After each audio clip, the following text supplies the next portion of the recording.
All right, on turn 84, you might be wondering where turn 83 went. We staled that turn. So yeah, this is talk about staling sometimes in the community. This is what that looks like. Yeah, I was away. I wasn't able to find a sub for this game. I still don't know a ton of people in the community, and it's a pretty big ask, I think, especially for like a temporary sub. A turn 84 game.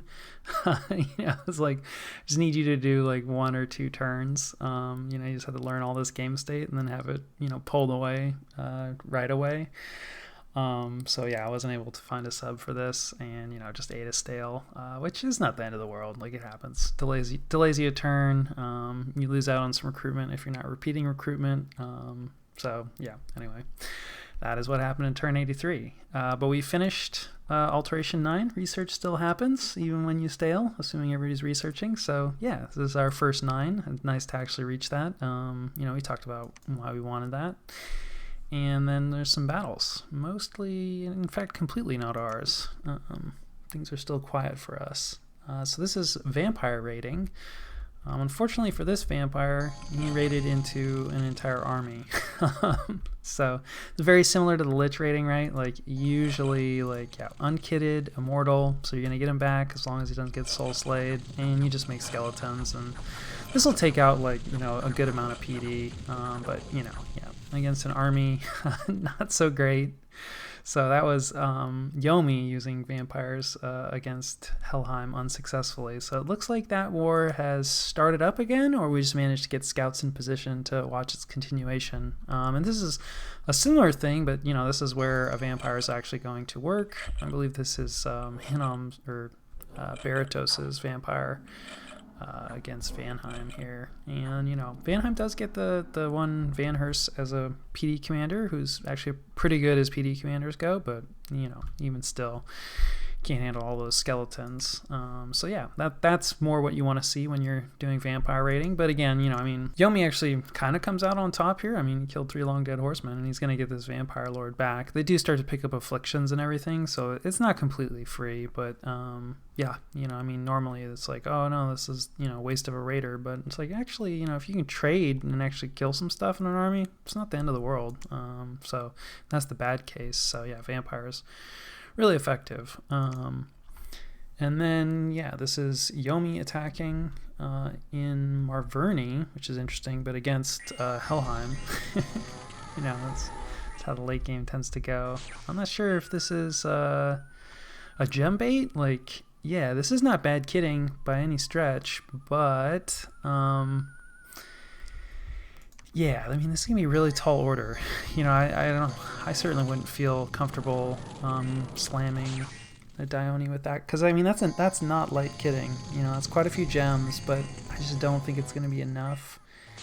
This is a lot to take down, right? This army has a ton of caster support. Now, he did trigger gem usage, right? Because this is Fog Warriors. Trolls normally aren't missed. So, maybe he's coordinating with Marverni here, to try to gem bait Helheim. Because, yeah, I think he's taking some soul slays.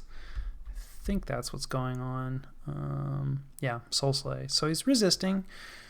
Let's see. I don't know if he's resisting all of them. Yeah, magic resistance 22. That's not bad, but it's definitely not good enough to survive a lot of soul slays. And you see he is taking damage. Now he's regenerating, right? Does he have, I think he has regeneration on the bless. Yeah. So he's got regeneration on the bless, and he's got a ring regeneration. So 20% regeneration, pretty serious. Dione have quite a bit of health. Occasionally getting an awe off there, but yeah, he's already gone into ghost form here, right? So, his normal body was killed. Does he have ghost form? Actually has less HP. Looks like about half. I don't actually know if that's always the case for Oni. If their ghost form is always half. But yeah, there you go, a troll. I'm pretty sure that's what that was. Which, trolls, they don't get a lot of respect, but, you don't want to get hit by a troll, definitely. Yeah, the troll Moose Knight, who, in fairness, I think the Moose Knights are a little better because they fix one of the main, well, okay, it's getting hurt from darkness and boosted by experience, so still not fantastic attack skill, but anyway, they're more likely to connect than regular trolls, and they get more attacks, so. But anyway, yeah, that Dione did not work out. So I think, yeah, wow, he didn't get any kills. Yeah, kind of actually surprised. I mean, trolls are kind of hard to kill, you know, and I mean, a Frostbrand is really good at clearing out just, you know, garbage, right? Because it's got the 1 square of attack, but it doesn't actually deal like a ton of damage. In fact, his base weapon actually probably deals, well, yeah, it definitely deals more damage because it's just two-handed, and it's mundane, I'm pretty sure, so it would struggle with the mist form. But anyway, yeah, like Frostbrand is not great, you know, if you're going up like more against more like elite stuff. So yeah, anyway, that does not work out for him. And then there was a battle. Yeah, I think this was a raid. You know, it's kind of, it's interesting. More boars, but these are Helheim spores. So yeah, works out. These, you know, boars make good raiders. Just kind of the madness of like late game, right? It's Helheim using boars that he stole from Marverni raiding against Yomi. Just sometimes, you know, you do like double takes where you're just like, wait, why are there a bunch of boars again? Like, where is this? What's going on? So yeah, you gotta watch the flags and everything. It's easy to get confused later in the game. And then yeah, we have another battle in Marverni. So yeah, possibly there was some coordination and he was just looking to gem bait with that Dione. He certainly has plenty of Dione, so you know, the loss of 1 Dione is not the end of the world. And you know, trying to figure out how much you need to gem bait is kind of, yeah, I mean, I don't actually know offhand, so that worked. So let's see, does he have gems?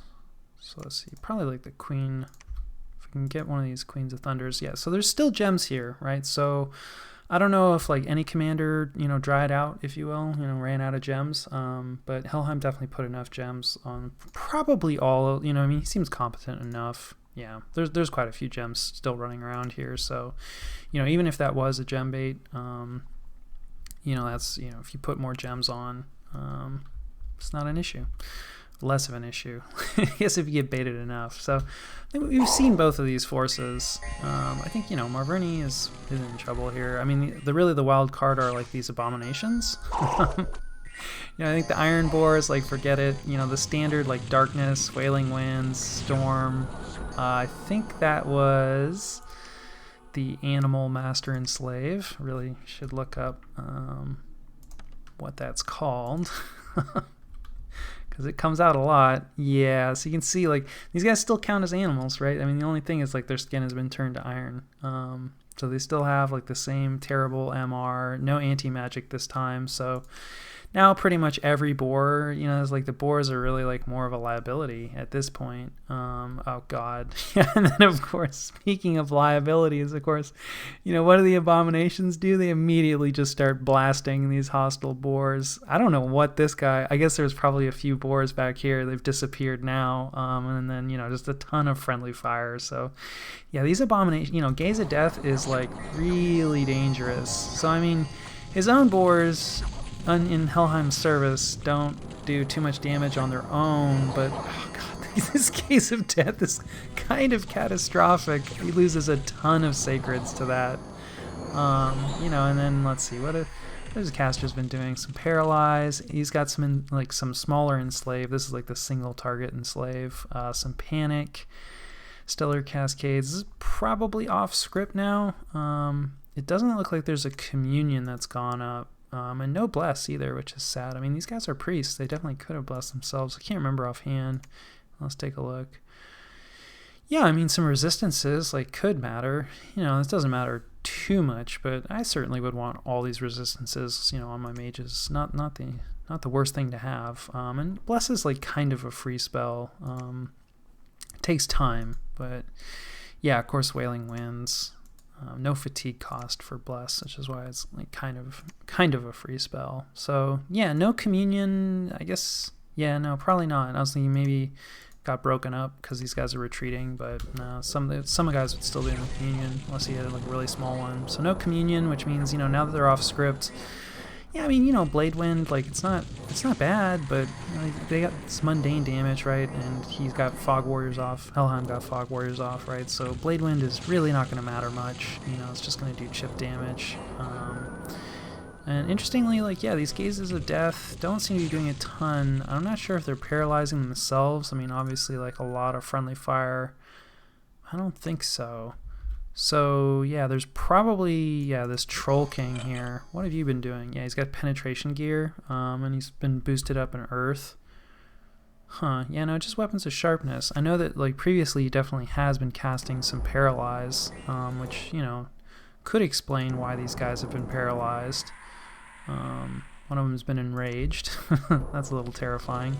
Kind of sad that, like, you know, I mean, body ethereal would definitely be valuable, which, you know, he's done before, right? Because there's still like a lot of mundane weapons. I mean, that is one thing about, you know, both just Helheim's Sacreds and, you know, this particular Helheim's Bless, right? Like no magic weapons like built in or on the Bless. So, you know, things like ethereal like would really help in terms of survivability. Although not sure that that's really what's doing the killing. You know, it looks like, yeah, you know, they have 20 oh wait, no, that's a hell hurting. Yeah, these guys also have 20 magic resistance. What has been getting you? Let's see. Yeah, he's been hitting himself. Probably, I don't know. Could have been a different abomination with the Gaze of Death. Let's see. Is petrified. Okay, he hit a Troll King with a Gaze of Death. Let's see. Why is he petrified? That is a good question. And it just says, okay, there's a penetration roll. Abomination failed to resist. I wonder if it got split like from the attack. Anyway, yeah, the log is not either. I don't know how to read it, or it's not fantastic. Probably a little of both. But anyway, he's petrified for some reason. Let's double check. Where'd our Troll King go? Oh, we have multiple Troll Kings. Yeah, okay. That's gotta be, yeah, there you go. It even says here, Abomination is petrified. Yeah, his log is a little easier to read. Anybody that's, you know, hitting a ton of units, like everybody that they hit shows up in their own log. So it can be, yeah, a lot more difficult to read the logs of those guys that are doing like big AoE attacks. So anyway, yeah, this is like a really good, Petrify is a really good spell. It's hard to pull off. I think you need to be Earth 5, maybe Earth 6 to do it. But yeah, and then, you know, this is a case of like advance and cast spells, which I think is making a huge difference because, I mean, you know, you've seen like the Gazes of Death, like they're dangerous. Like, you know, on these trolls, they are hard to kill, you know, because they're going to regenerate back up. But like, yeah, these guys are all petrified, right? And that's a save or die. It's some Gifts of Heaven coming in. You know, again, like a communion might have helped a little bit with that. And I think, you know, Gifts of Heaven would have been, you know, a good idea. Because, like, yeah, I mean, you know, these guys have enough, like, buffs and everything on them that they're going to be really hard to kill otherwise, you know, relying on your Sacreds and the Boars. Like, at this point in the game, certainly the Boars, you know, we've talked at length. The Sacreds, you know, a little less. I'm actually surprised these guys are definitely surviving their checks. I think it's in a magic resistance check when you unpetrify. Let's take a look. Yeah, if we can see on... yeah. It's going to be hard to see. But I think, you know, when you come out of petrification, right, because it's like, okay, when you're petrified, it actually increases your protection. So, you know, because you're turned to stone, but your defense goes down, so you're easier to hit. Okay, and it looks like also Helheim has been doing the single target enslave mind, and so yeah, he managed to enslave 2 of these abominations. But yeah, I think a really good example of, you know, advance and cast spells and petrify. Because, yeah, I mean, those abominations are pretty difficult to kill, you know, just via with normal weapons and etc. So it could have been a lot uglier. You know, as it stands, like, yeah, overall took -1 casualties. That's a little deceptive because, well, yeah, I mean, he lost 6 Van'Yarls doing that. I think we didn't really check, but I'm sure some of them were thugged out with gear because, yeah, you know, he's pretty good about having multiple threat vectors. And that's, but, you know, it's a dangerous job, you know, to go chop abominations in the face. And then, yeah, he picked up 2 abominations. So, like, yeah, that definitely hurts, right? Even though it says -1 casualties, like, yeah, you do need to pay attention. He lost 1 Magus, which, yeah, I mean, you know, they're not super expensive.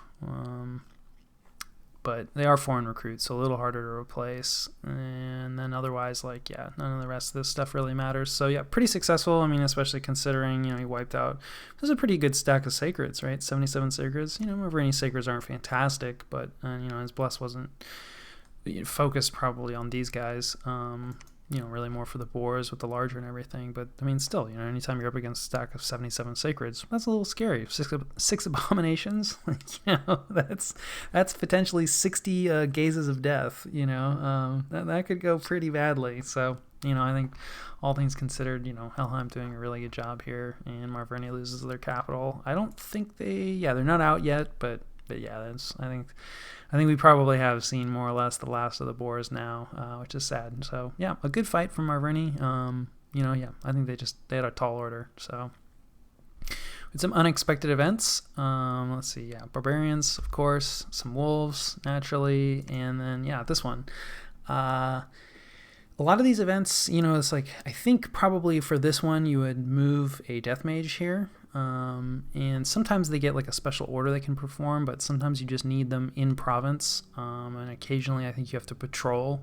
So yeah, I don't really do a good enough job of taking advantage of a lot of these events, because sometimes they're pretty useful.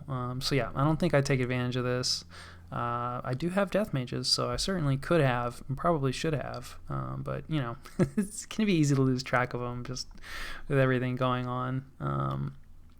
And then of course, here are the barbarians. They take our province. Barbarians take a province from Vanheim, so that's nice that they're not attacking us. That's also that really hurts. 111 barbarians. Ouch. And then the wolves also take one of our provinces, which is sad because usually wolves you can turn around, but I guess 15 Oni. I actually would have expected them to do a little better. These dire wolves are a little scarier, but doesn't work out for us. So what are we up to? Just the later game, just a bazillion arrows. I think the main thing is we did finish talks with Vanheim. And he agreed that once he finished with Baratos, he was going to jump in on Helheim. So that was enough for me. Like, probably Vanheim would be the easier war. He still definitely isn't 100% done with Baratos, but I just think Baratos has probably lost most, if not all, of their major armies. So they're not going to take up Vanheim's time and attention for much longer. So I don't think it would be that useful of a war for us to take.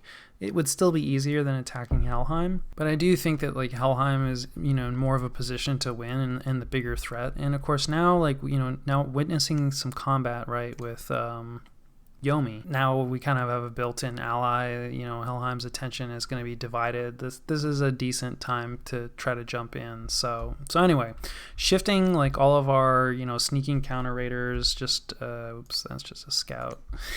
So we're still working on shifting them. Here's some of our axe warriors. So we're still a few turns away.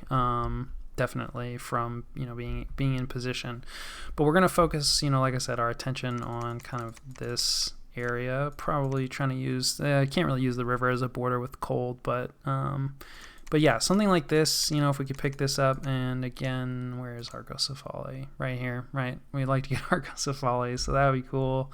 Maybe then shift focus to Bar, assuming everything goes swimmingly, because of course it will. So anyway, looking to really just kind of extend our borders, but also with an eye especially to taking this throne away from Helheim, to try to prevent, because of course he's trying to pick up some additional thrones here, right, from Yomi. He's got two more thrones under siege, and there are, we've talked, there are other thrones that he could get. So reducing his throne count is kind of the most important thing, but also taking a bunch of territory would be really nice, and picking up some extra capitals and etc. So moving our raiding forces down here, we are moving out our army as well this turn, our stealthy portions of it. So, this is kind of one of the nice things about early age Ulm. This army is completely invisible. It's got mage support and everything. The Steel Maidens, this would be kind of a scary army to go up against. It definitely could use, it's got a few great swords of sharpness, anti-elite, anti-super combatant tech here is a little bit lacking. But, we are sending, the rest of our stuff over. So our Vine Ogres and, all of our, slower stuff is kind of just taking a long way around, unfortunately. Probably could have negotiated with Vanheim to nab this province, at least temporarily, to move through it, but it doesn't really actually buy us, a ton of time, right? Because, we can jump to here, so, 1, 2, 3, 4, 5 to this throne, so versus 1, 2, 3, 4. So buy us one turn. But it kind of actually works out because our stealthy stuff is going to sneak through, right? So we're going to go 1, 2, 3, 4, and so I would kind of prefer to launch our stealthy army onto this as part of a surprise attack, and then move the non-stealthy parts on top, to assist breaking the walls down. That does mean we're going to sit on the fort for probably 2 turns, although this looks pretty empty. So this is a good amount of siege strength in the stealthy portion. Oh, sad. This is the why to bring up units moving to this province, but it doesn't actually tell you info about siege strength. So let's see. Probably this is going to be a little deceptive because we have some other stuff here, but yeah, say like 500 siege strength probably in the stealthy portion. And if this is just a regular fort, which it looks like, oh, actually no, it's a little better. Because it's a giant fortress. Niflheim probably built this. Dang. So still though, right, like we might be able to break it in 1 turn. And we should only need 2 turns. So anyway, yeah, it kind of works out because we'll launch our stealthy army as part of, and then hitting a bunch of other provinces because we have no non-aggression pact with Helheim, so we can actually do some elfing. So yeah, and then move our non-stealthy stuff onto it to assist. And then we have our gargoyles and everything, mechanical men, everybody that's like a little bit faster is just kind of moving ahead to the throne province.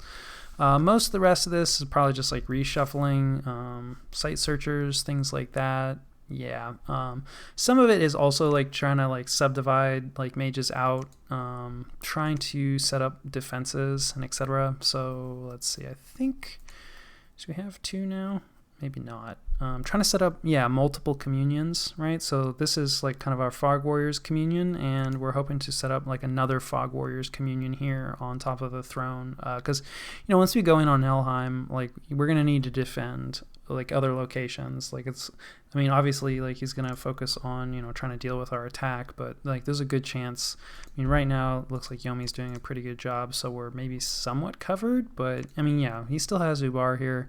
So there's a very real risk that, while we're off, trying to take his provinces, I don't want to leave, our most critical provinces, especially our throne, completely undefended, because once you hit the late game, you can't really rely on like normal movement. Like you can, but it's not guaranteed, right? So, things like, Gateway, where's Gateway? Yeah, things like Gateway, right? So obviously Gateway can only go to friendly provinces because you have to go lab to lab, but still, you're going to be able to jump around much more easily. So, armies that look like they're in one place, like really actually have much greater movement because, this is a range of 6 provinces. So you can just teleport 6 provinces with an army. And it's a very real possibility. Yeah, we haven't actually seen, it's Beast Mastery, I think. Yeah, that's the battlefield-wide enslave all animals. So we know that Helheim has Beast Mastery, which is level 8, and then at level 9, which is totally conceivable, for a better player at turn 84 to have maxed out. Maybe all research, because I feel like thaumaturgy is usually not as a prioritized school, although it does depend on the nation, and I don't know for Helheim specifically. But Undead Mastery is really important a lot of times in the late game because there's, a ton of, we've seen like Liches, Wraith Lords, Vampires, like all undead. So a lot of like big late game threat vectors are undead. So Undead Mastery is really useful. Master and Slave is obviously really useful. Astral Travel, right? So this allows you to move an entire army, only 5 provinces, but you don't have to go to a lab, right? You can just jump right on top of an enemy province. So like, yeah, it's all well and good that like Yomi has, rated this and etc. and it would take him a second via normal movement, but like, let's say he has stuff here, like 1, 2, 3, like, yep, could definitely astral travel here, and then, yeah, it's only 2 more so he can absolutely astral travel from Ubar onto like either of these, provinces, and probably, obviously, hopefully we're going to keep him busy here. But Arcocephalia is a fort that he probably still controls, same kind of thing, like that's in range. So anyway, just leaving like especially thrones like kind of undefended in the late game is really, really dangerous. And so yeah, a lot of this like reshuffling is also trying to, set up defenses, in Kilasa, not so much in our capital, but at some point we do want to protect that. But yeah, and then of course this is where we're doing our summoning and our throne. So anyway, that's what most of these arrows are. Also doing, a little bit of subpar stuff with my pretender, pretender to clear out barbarians. Probably not optimal. Most of our armies and stuff are in motion, and I really don't want to take the time to, split stuff off. But yeah, we have some mechanical men here. It's always sad to lose gems, at least for me, because the thing of it is how many barbarians was this? Nope, those are the wolves. Let's see. Yeah, we had 40 barbarians, killed a couple. I'm not actually totally sure that mechanical men would, this amount of mechanical men, 22 if we bring the claimant as well.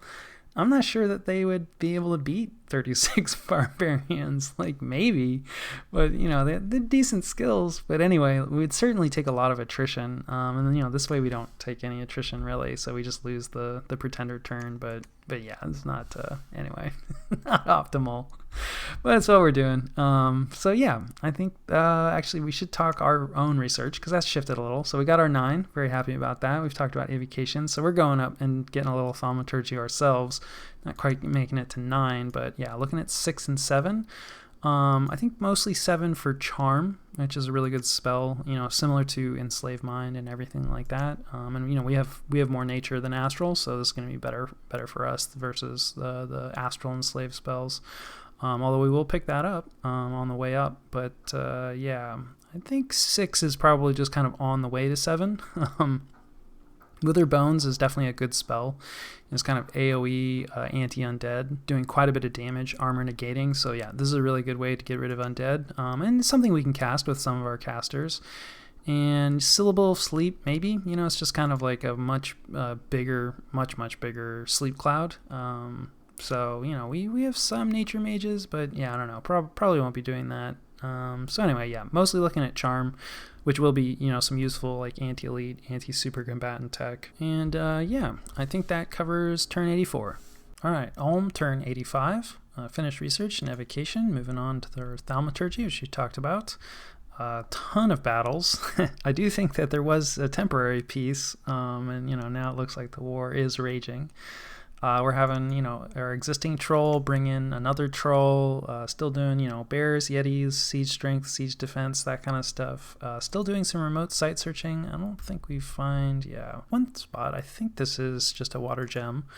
Let's see, Astral Window, it's doing our scrying, Twiceborn on one of our Death 2 casters, human commanders, just to hang on to him. He's probably going to go off and do dangerous things here shortly, so, we'd like to hold on to him if he does end up dying. And then, yeah, another miss here. And of course, this is the disadvantage of the lightless lanterns. It does horror mark the holders, and then, eventually you get attacked by these horrors. I usually just accept the losses of the mages, because I'm usually putting them on less valuable ones. But certainly, these aren't unkillable, so possibly it'd be a decent idea to try to kit, some really light kitting on some of these mages, maybe. Not really sure, but it's slow enough. You do lose the lantern, which also kind of hurts. At least I think you lose the lantern. I'll have to double check that. But anyway, it's never good to just be losing mages randomly. But, it would take quite a bit of kitting. I mean, we can take a look at,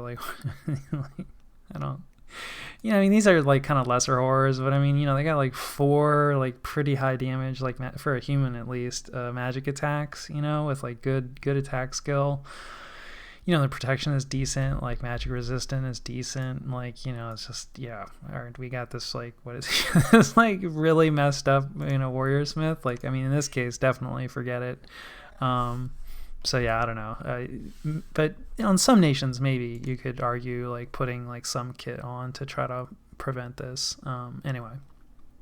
I think this is the final shuffle in the province reshuffle with Ulm. So I think the borders are now solid, and yeah, we lost territory absolutely, but I think it's probably worth it. Certainly that war would have, kept us busy probably for the rest of the game. Certainly we wouldn't have had a shot at going after Helheim. So anyway. And then, yeah, our god is able to take out a bunch of barbarians, so that's good. And then, yeah, we caught some interesting battles. Let's take a look at this one. So this is Yomi attacking Helheim. I think this is on top of his throne fort. So yeah, this is like a full Helheim army. We've seen a lot of that before. It's probably been adjusted a little. And then yeah, those two not quite fully kitted. One of them's fully kitted. Dionis, you know, pretty standard like thug gear. I don't think there's anything particularly wrong with this. You know, the boots maybe, yeah, maybe you needed to move them in.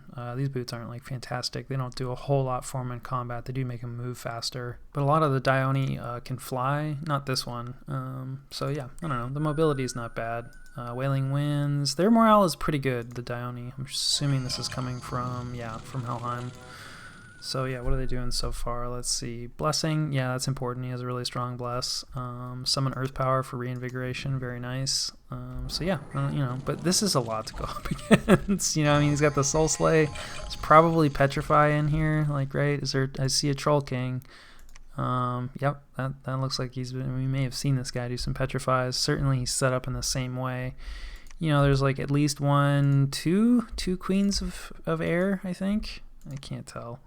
There's like, yeah, hang on, we'll take a look in the commander screen. No, just wow, the one, she gets so many images, that's crazy. It's the number of images based off the, you know, paths in air, and turns out the Queen of Elemental Air, pretty good air mage, so she gets a ton of images. The Soul Slay cleaning up the wolves, like, yeah, the wolves doing a great job at distracting, you know, keeping like some Soul Slays and other, you know, BS off these guys while they go through their buffs. I think there's the Legions of Steel, which is solid, you know, it's because protection. It's sad that he's missing a helmet. I don't think he has, yeah, he has no helmet whatsoever at all, not even like just, you know, default. He has no helmet. It's kind of difficult with those thorns or horns. So yeah, that's kind of, you know, really like cuts down on the protection. I think probably could have gotten like this guy, yeah, you can see like 33, like basically same kitting, probably like more or less the same script. Legions of Steel definitely hit both. Okay, now he's up to 30. Yeah, I must have, maybe was missing his iron skin. Yeah, not sure why he just bumped up, but still, I mean, you know, 30 versus 33, like that does make a big difference. The other thing too, you know, Iron Warriors, but yeah, Iron Warriors is one square, but you can't, you know, double up the Dione, so not sure about that. It's more fatiguing than just say like Iron Skin or something like that. And like fatigue is an issue here, right? Like this guy's up to almost 80. Like this guy is asleep, I think. Yeah, which is, you know, really bad. Like he's already taking some damage here just from, yeah, unkitted Van Jarl. Just going in. I think these are just, yeah, some false horrors. It's like an air spell. AI loves to spam it out. That's life after death. That's why that guy turned into a soulless, which is like, you know, he's still a mage. So it's kind of nice. I don't think they never heal. Which, like, yeah, and I don't even think they heal when they go to a lab because they're undead. Some, like, you know, our gargoyles, they never heal, but if they come to a lab because they're magic beings, they get healed. But I don't think the undead ever heal. So, yeah, I mean, you know, it is nice. Like, I mean, and the upkeep is free, right? So in some ways, it's better, but, you know, not fantastic. But anyway, Life After Death is a really powerful spell because, you know, anything that dies, like, he still retains. Now, I mean, you know, this is just a unit, so it's like, how worth it is this? You know, I don't know. I used to think it was a lot better. Now I'm a little less convinced because, like, look, what you get back is pretty low quality. So it looks like that's a morale failure, yeah, from the Wailing Winds. This guy's only at morale 2. Another reason that, like, you know, having the Dragon Helm is helping to push this guy up. Although it does look like he must have got hit with a spell because I could have sworn he was higher. I'll double check that. But anyway, you know, I mean, like, over 20 morale is good, but you can see it's just, I mean, you're forced to take morale checks. I think, I don't know. I have to look that up too, but frequently. I don't know if it's every round, but it's pretty nasty. And of course, too, like, I mean, yeah, this guy just got soul slayed, so he went into ghost form. His morale failed. Like, I mean, in fairness, like, yeah, these guys are getting hammered by other stuff. So yeah, that awes, you know, triggering a little bit, kind of helping. Weapons of sharpness there. But yeah, I mean, these Dione just didn't do a whole lot. You know, I mean, you can see, like, sending a super combatant, you know, into, like, a really, like, strong army that has, like, a bunch of, like, super combatant, you know, killing elements is really, really difficult. And probably just not even worth it. I don't know. Oops, a different battle. So yeah, it was Snowford. So he loses one Dione. The other one gets away, so that's good. And and he kills a Van Jarl. That's good. 2 Hell Herdings. Yes, this is definitely not worth it. Definitely not worth that trade. So I don't know if he was maybe not expecting to bump into this army. But yeah, I'd say like certainly with that kitting, like there's no way that these Dione are going to be able to solo an army like that. They're going to need help. And yeah, I'm kind of spoiled this battle, but I do think this one is a little interesting. This is like more of like raid v raid.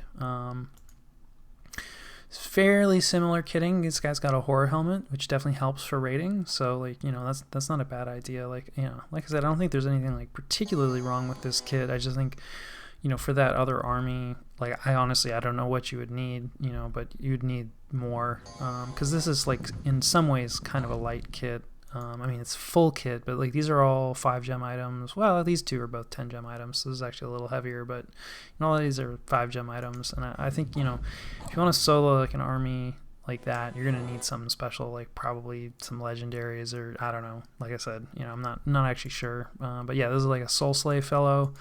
And yeah, this guy's probably just PD. So yeah, this guy's probably just out looking to catch raiders. Yeah. And he soul slayed him, right? So magic resistance 19, like, not fantastic.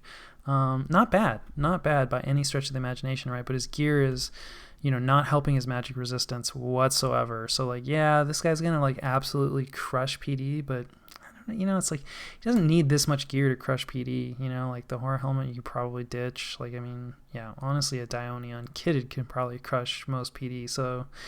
Like, while there's nothing particularly wrong with this kit, I also don't think it's fantastic, because I think you'd be able to beat the PD without the kit, or certainly much lighter kit, and then it's not doing him any favors, right, when he runs into, like, something scary. So, not that it's doing him no favors, but it's, I would prefer, like, some MR, help, right? And I mean, in fairness, like, this guy's got full penetration, right? So he's got a Rune Smasher, which is an expensive and difficult item to get a hold of. Also, like, Helheim doesn't normally get a lot of Astral, right? So, like, maybe he's not expecting, to run into, like, a lot of, Soul Slay and Magic Resist kind of spells.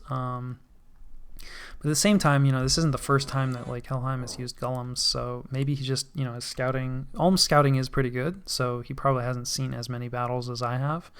But still, I mean, I'd be surprised if he didn't know that, Helheim had golems, and especially, like, these Soul Slay kind of golems. He's been using them for a while, so, I mean, when you're raiding around, that's something that you have to worry about running into. So, anyway, yeah, I think... He does get away, so that's the advantage of that ghost form, right? So he got soul slayed, but he went into ghost form and he escaped. So it actually worked out, but that's a real scary raid, in my opinion, for Yomi. And then yeah, this is probably my favorite battle of the whole game. So for me, this is peak Dominions. And if you will just indulge me for a minute, let's get into the minds of these sages here for this battle. I'm afraid I've never been out of the lab before. If we join our minds together, we have nothing to fear. Giant bird! So yeah, I don't know who decided to cage Uncaged in the first place, but it was a mistake for humanity at large, especially these sages here. And yeah, I think the Dione were greatly entertained by watching a giant bird slaughter a bunch of sages. So yeah, Human Rights Council indeed. So anyway, yeah, it's the little joys in Dominions for me anyway. And then yeah, this is also maybe not quite as interesting battle, but still interesting. So yep, vampires doing their thing. But he actually runs into a decent amount of barbarian PD, right? And then this is kind of what I was talking about having, like, more stuff scattered around to catch raiders, right? So this guy's, speaking of sages, this is perhaps a more efficient, if less entertaining use of a sage. So he's just doing, like, some body ethereal spam, right? And he did actually get, like, a decent number of these barbarians, and, also the PD commander, who of course is just spawning phantasmal warriors. And so we're pumping out skeletons, but it's a fairly fatiguing spell, right? So this guy's like, yeah, he's halfway to sleep. Vampires do start to fatigue out, and they can't create infinite skeletons. And barbarians are pretty solid, so you can see this is like the one. This guy is ethereal, maybe got a little ahead of himself, just ran ahead of everybody, and it's like, yeah, I'm gonna slay this vampire myself. But, you know, they're able to overwhelm, you know, the stream of undead. And, you know, once they get in, vampires do have invulnerability, 25, which is pretty good, but barbarians, and you know, so against mundane weapons, it's like having, you know, protection 25. Otherwise, they have no protection. So magic weapons, very, very dangerous for vampires that are unkitted. But you know, barbarians deal so much freaking damage that, you know, they're able to chip through, right? Even with the regeneration and the invulnerability, they can chip through and kill them. So yeah, that was a situation where, yeah, Vampire Lord, and I don't know how much Ethereal like helped out there. Probably a bit, you know, against the skeletons does help a lot. So yeah, I think that, you know, that's an example of, you know, kind of spreading out some mages for like effective counter rating. So yeah, good work by Vanheim, and works out for him. Of course, you know, it's Vampire Lord, so he'll be back. Which is just the nature of the end game. So yeah, and then we had some less interesting battles. This is, you know, just the Dione doing what they do well with that kitting, wiping out just minimal PD and some Blackhawks. And then yeah, this is some Dione against a little bit more, like there's a Van Jarl here. I think he was unkitted, you know, wasn't able to stop a Dione. So yep, that worked out for him. And then, yeah, this is Vanheim jumping on top of one of Baratos' forts, and they had like one patroller. This is probably just to prevent like a raider, you know, from taking it out, but obviously like one mage is not going to stop 254, you know, units of 34 Van Urses in there. So yeah, that doesn't work out. And then, yeah, some thugs from Helheim wiping out just light PD. And then there was actually kind of an interesting battle against the Independents, speaking of barbarians. I don't think we've seen this before. So this is a Cocythiad. Actually, maybe we have seen it. It's kind of research item, twice born. Yeah, and she's just going to go and wipe out a ton of barbarians. Or maybe not.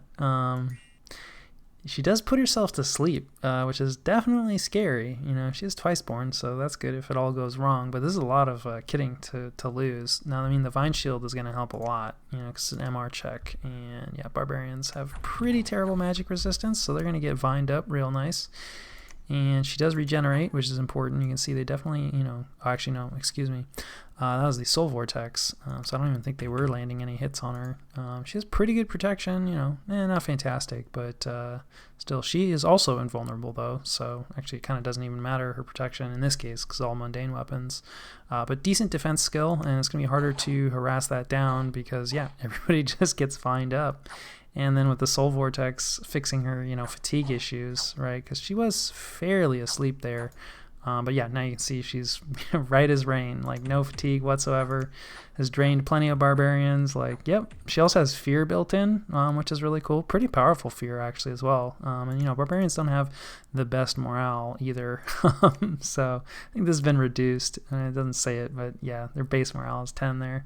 And so yeah, you know, this is a really effective way, probably a better way than using your pretender to wipe out barbarians, but you know, don't actually have a Cocythiad right now. And then finishing out our settlement here. So yeah, I'm sad to lose this province, but you know, it's either that or, you know, full on war. And then yeah, this is Helheim attacking Yomi.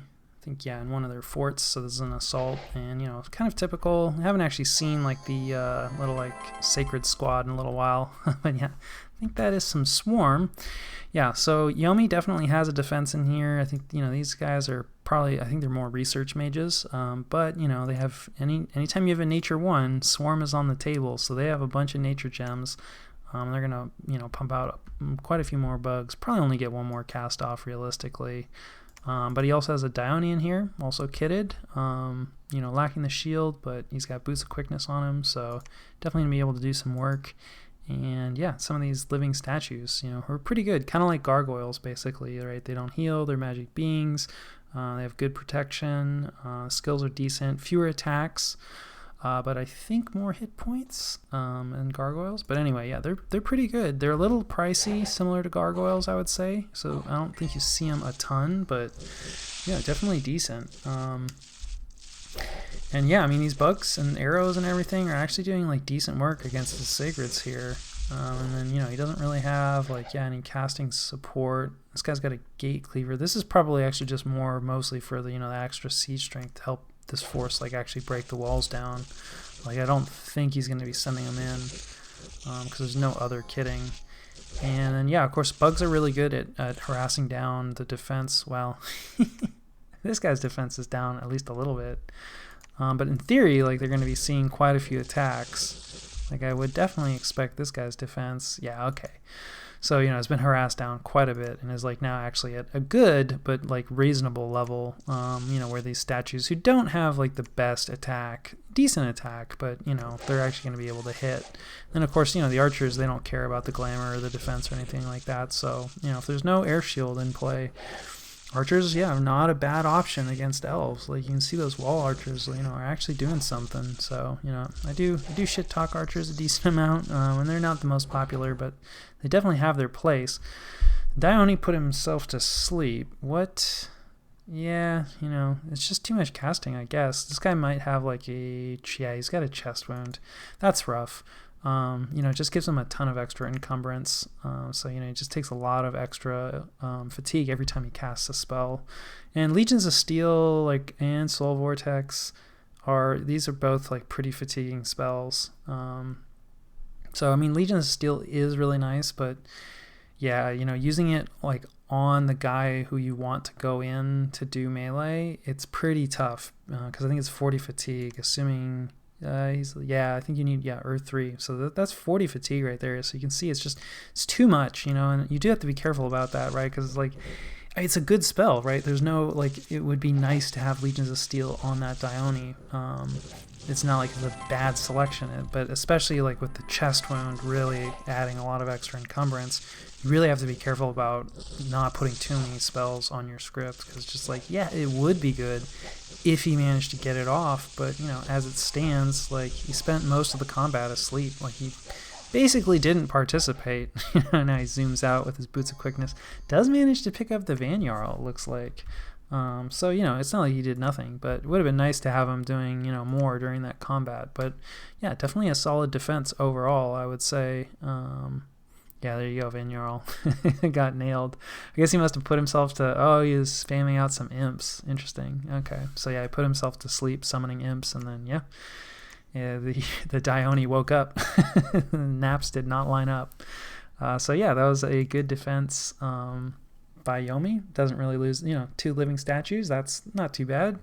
Definitely worth trading for 11 Hell Herdings and a Vanjarl, I would say. And yeah, I think that covers battles. We had a few unexpected events, some misfortune, more misfortune, you know, whatever. Yeah, losing some province income. That's fine.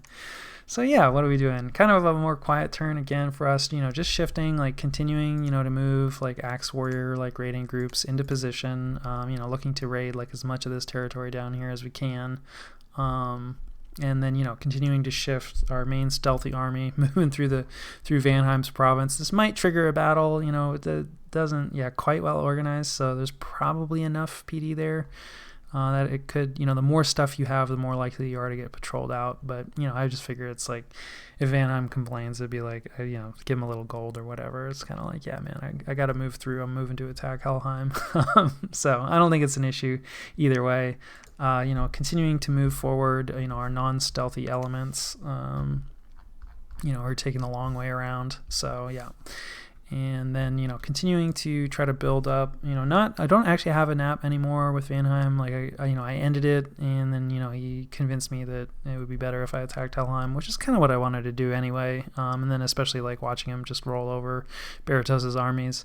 But I didn't bother trying to ask for another nap. It's just, I don't know, it's a little ridiculous. You know, either he's on the level, you know, and we're in this together to try to knock out Helheim, or, you know, he's the kind of player that, you know, uses misinformation to backstab people, and, you know, that'll be good information to have. So I just figured, like, whatever, either we're on the same team or we're not.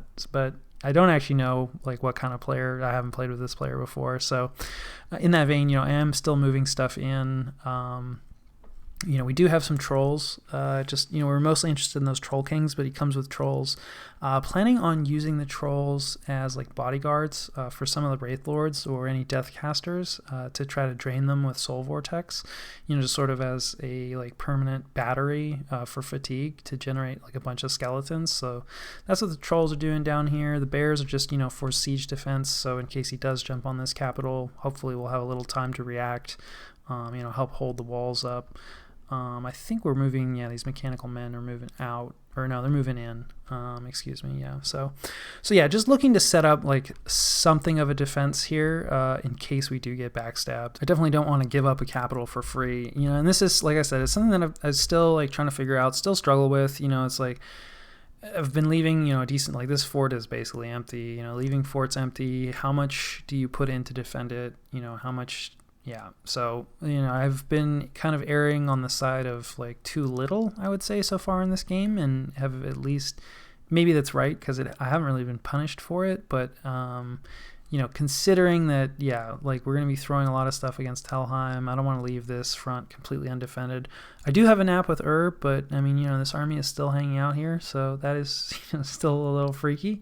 So anyway, just working to set up, it's kind of a defense that is gonna matter, really more of a deterrent, because I think realistically, if either of these armies like move in, what I leave behind probably isn't going to be able to stop it, but at least might make it painful enough to convince them that, like, maybe I don't attack Ulm, is kind of the thought. So we'll see. Doing some ghost summoning here, we just sort of have our Wraith Lords here stacked up summoning.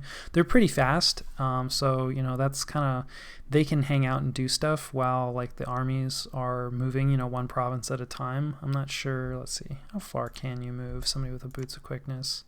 Oops. He's got a buddy. Yeah, I've been moving him in pairs sometimes. So yeah, not as fast actually as I might have hoped. But, still like, right, like maybe we'll move him this turn, because, this turn our army is going to be moving here. So I mean, they could certainly catch up one province. So anyway, just having them summon ghosts, while we wait. And I think probably going to leave some of the ghosts. We'll see. I'm not sure that I've decided, I might split the ghosts. Ghosts are decent. I don't think we've looked at them too much. No protection, but, they got the ethereal, they got a fear aura, which is really nice in battles, to, try to trigger routes. So even just like sprinkling these guys in, like for the fear, it is, I think, useful. Though you do have to be careful because they have a chill aura. Of course, this Ulm, we have the frost resistance, so a little easier for us to intermix them with our troops. But yeah, and then they have a life drain attack that's magic, which is nice. We don't have a ton of magic damage, so yeah, they tend to die. They don't have a ton of health, and the no protection is a big problem. Ethereal helps, but yeah, they really want but it's late enough now. We should be dropping army-wide protection buffs, which will help those guys a lot. So anyway, using our Wraith Lords right now to summon ghosts, because they should be able to catch up to our other elements while we reposition. Speaking of Wraith Lords, I'm just going to try to... This is not our province, never really has been. I've always wanted it. Now it's just filled with trolls as, the world descends into chaos, and I figure, like, hey, why not me? Why shouldn't I have it? So I have a Wraith Lord here.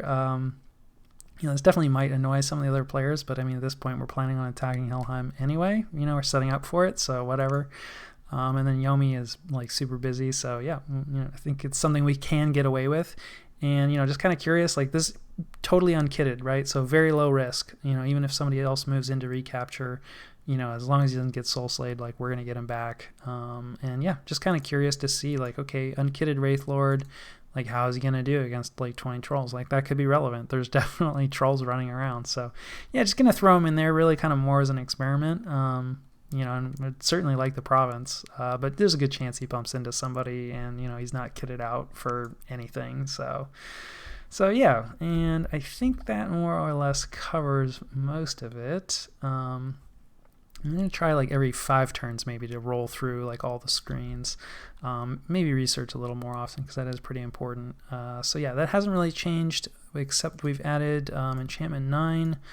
Probably looking at like Gaia's Blessing because it's something that we can do with our mages, and that's just resistances across the board in one spell, which is really nice. Very fatiguing. We do need high paths. We'll definitely have to do some gymnastics with boosters and etc. To get anybody to be able to cast this, but it is possible. So yeah, I don't know. We'll see. Like at this point, we really probably have enough research that we don't like really need anything else. Evocation 8 might be nice for Pillar of Fire, and I mean, there's other nice spells for sure, but we don't have a ton of high path mages, and our Pretender isn't really set up to cast like many late game spells, and we've been spending a bunch of our gems. Like basically, I have not been focused on the late game in any way, shape, or form. So like a lot of this stuff isn't going to be. There's definitely good things, at the end of all these paths, but I don't know how much there's going to be for us to take advantage of. A little more Conjuration would be nice as well. Fairy Court is something that like we can definitely cast, although we don't really have the gems for it. But this will get us a good air caster, and the sprites that she comes with is also nice. The Fairy Queens can also just summon in sprites the same way that the Wraith Lords can summon in ghosts, which can be really useful. So yeah, that'd be a cool spell. Obviously, the Elemental Royalty is probably all accounted for. We've seen quite a few of them out there. We fought a few of them. So anyway, we're a little late on that. And then of course, Well of Misery has been up for like, I don't even know, like 20 turns, 30 turns. So anyway, yeah, we're behind in the research, as I've discussed at length. But anyway, yeah. So Enchantment 9. We'll see. It's a little ways off. Our research has dropped down a little bit, of course, because we're moving out a decent amount of mages. And then this is the global situation. Hasn't really changed too much. I think the only thing, and I think I actually missed this even like in the game, because I think this went up the turn that I missed, then that I staled. So anyway, but put up Gift of Nature's Bounty, which is a really good spell. So he gets plus 20% income, like gold income per Dominion candle, I believe that is, right? So the more candles you have, the more income boost you're going to get. And like this just gives you a ton of money, a ton of money. So this is probably one of the best globals that there is. I will say that money is like very vulnerable to a lot of end game stuff, because the world just tends to get ruined at the end of the game. So it's like there are some downsides to it because it's just gold focused. So there's ways to kind of destroy this. But if the world hasn't been completely destroyed, like this is a huge power increase. So another good reason that we're not fighting although of course it is a little scary because he still has that giant army on our border. And so anyway, yeah, that's definitely an important change. Otherwise, like we've talked about all those globals. Gem income hasn't really changed too much. I think we have a little bit more water. You can see like we're pretty down there in our gems. I don't float a ton of gems. Really, probably something that I need to work on. Like I've talked about that, like saving gems up for kind of those bigger spells, especially like now it's like turn 84. Like Terracotta Warriors are not going to cut it. You need more than that. So we have a decent amount of Astral Pearls, mostly because I just kind of struggling a little bit as Ulm to spend them. Otherwise they probably would be gone. And then item wise, speaking of spending gems, this is a lot of like what our gem spending has been going into. I don't want to, like, obviously this was for like summoning the Vine Ogres. We're not doing that right now. This is kind of like more caster gear here. So like I think we picked up this Staff of Flame Focus. This is a nice one though if you're doing a lot of fire magic, longer distance, longer range. And then this is like just penetration gear. And then the Boots of Quickness, this one I just kind of have. I like to always have like at least kind of 1 or 2 mobility items that I just have available. So, if I really need to shuffle somebody like right away, I always have that option available. So that's kind of what, this guy is. New gear just pops in up here. And then this is just sort of all like a variety of, thug sort of gear. And then, some of our boosters down here.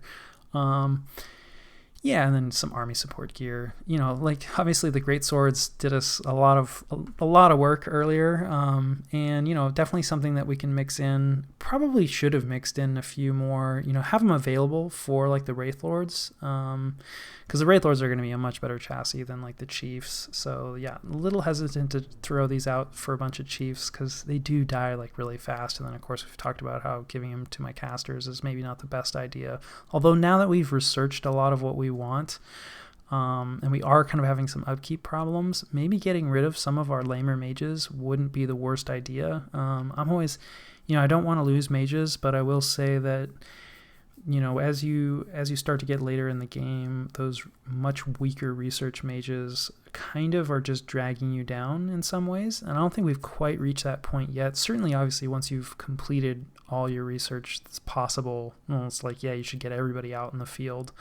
But I would say that like even before you hit that point, you don't necessarily need to research every school. So maybe mixing in some of our crappier mages again now that we kind of don't really need them, and then that way too, right? Because then we get rid of them, because with Ulm you want to keep early age Ulm, you want to keep recruiting mages, and a lot of nations, any nation that has like random path access, kind of looking for like those better mages that get better randoms, right? So it's like if we get rid of the mages that don't have very good paths, ideally we're they're trading for value, sending them in with swords, maybe not the best value, but anyway, we get rid of like the crappier mages, and then that frees up some gold to make another roll and hopefully get like a more useful mage. So I do think that like probably handing these swords out to some of my crappier mages might have been a good play, but at this point, like, I still wanted to protect my mages, and then the Wraith Lords had other gear, so, and then some Moonblades, really good against golems, and the elemental royalty. So I don't think there's anything necessarily wrong with this kit. Don't really have any weapons, at least, that are going to be good at like clearing PD. I'm not really sure Wraith Lords need any help though clearing PD. So and then a few plates like fire resistance, shock resistance, not terrible. We talked about the rings. You can see the rings are just hanging out, right? These are the frost rings, kind of narrow, like I was talking about, but not terrible items to have in your back pocket. But you can see they're just hanging out in the lab. In the inventory, some shock resistance, ring regeneration, like always really nice. This is for fatigue. So anyway, just maybe too much thug gear. Like, I do think I'm still trying to figure out exactly like what kind of build. I think a lot of times it's good to have like, I don't know, maybe 4 or 5 sets of gear, and but the gear is designed to do different things, right? This is like maybe too many. This is like really like anti-super combatant stuff, but it's like all like anti-super combatant, like anti-thug stuff. So like maybe a little more variety in my gear would have been better and would have resulted in less gear just like sitting in the lab, because if you just have gear sitting there, I never really like that. I do think it, like I said, it's good if you have like maybe a couple different kits and that are designed to do different things, and if you don't need that kit right now, having it sit in the lab is fine, because it's just like, oh, okay, if I run into a golem or something, then like here's my golem killing kit or whatever. So I don't think it's the worst thing in the world having gear sit in the lab, but this is maybe too much gear sitting in the lab. I don't know.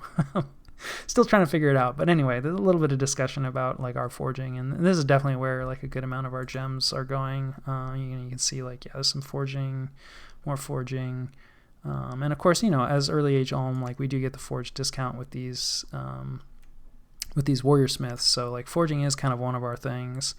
And then we don't necessarily need to, we won't talk too much about the actual kit that's out on the Wraith Lords currently, but once they go in, once they actually move out of this capital and stop just summoning ghosts, then we'll talk about their kitting a little bit more.